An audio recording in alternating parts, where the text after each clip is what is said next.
Chers compatriotes, je vous demande de bien vouloir excuser mon retard.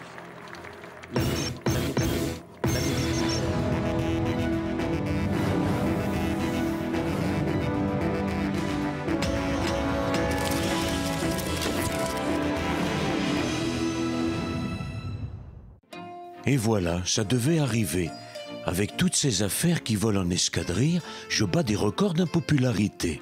Du coup, je reprends les fondamentaux du vieux Chirac, direction le cul des vaches. Bon, il faisait 45 degrés dans l'Aveyron, hein. J'aime bien le son des cloches dans la campagne. Mais le seul problème, c'est que ça fouette la vache, hein. En même temps, ça me rappelle un peu le climat, cette odeur de purin.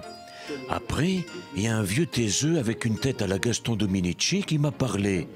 J'ai fait semblant de m'intéresser parce que j'ai eu peur de terminer dans la rubrique Faits divers de Midi Libre, édition Aveyronnais. Vous me voyez dans Faites entrer l'accusé? Et puis j'ai eu un couteau magnifique, un laguiole évidemment. J'en ai déjà plein à la maison. Je leur ai expliqué. C'est magnifique. Tout à fait. Et alors, je voudrais vous dire une chose. C'est que vous avez fait un effort de design exceptionnel. Non, mais je connais très bien. Parce que c'est les couteaux préférés de table. Et donc, à la maison, on a des couteaux.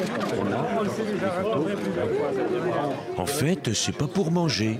Il y en a un pour Villepin, un pour Chirac et pour tous mes copains. Bon, ce que vous ne savez pas, c'est que Charles Trenet a encore fait des siennes. Il a adapté son sketch des Auvergnats aux Aveyronnais. Mais cette fois, j'ai bloqué les images. Après, je me suis adressé aux Aveyronnais et je leur ai parlé d'ascension sociale. Comme c'est un peu compliqué pour les Aveyronnais, je leur ai parlé dans leur langue. Vos enfants, ils seront paysans s'ils en ont envie. Ils ne seront pas paysans parce qu'ils sont fils de paysans. Comprenez-moi. Si on n'est pas fils de paysans, on ne connaît pas. Bon. Mais ce n'est pas parce qu'on est fils de paysans que, obligatoirement, on y va. C'est beau, non?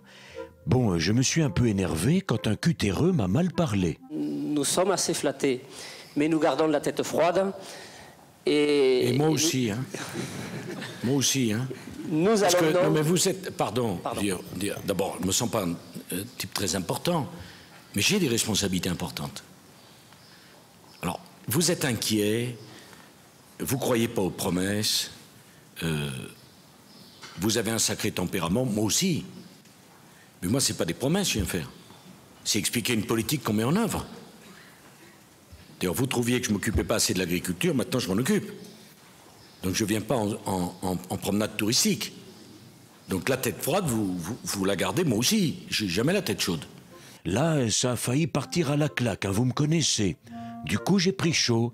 J'étais trempé comme une soupe. Je me suis dessapé. Là, j'avais zappé totalement la question du paysan, mais je lui ai montré que j'étais quand même sur le coup. Notamment celle qui consiste à sortir de l'historique. Nous l'avons compris. Sortir de l'historique, des références historiques.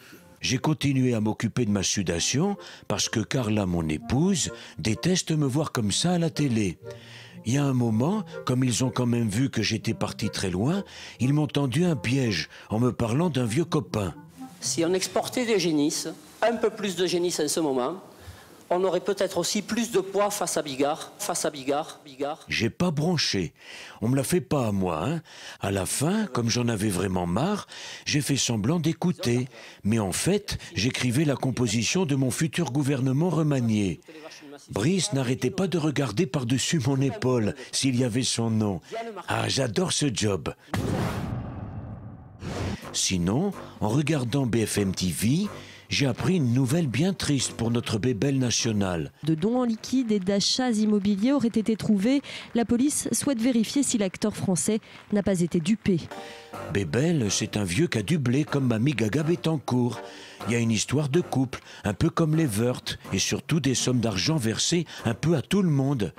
Mais j'y pense, si on veut se sortir de cette sale affaire et tirer crâne d'œuf du pétrin, on n'a qu'à prendre nous aussi l'argent du vieux Bébel, à la place de celui de la vieille. Et hop, ni vu ni connu, je t'embrouille. C'est pas génial mon truc? Allez, bon courage, restez au frais et à demain.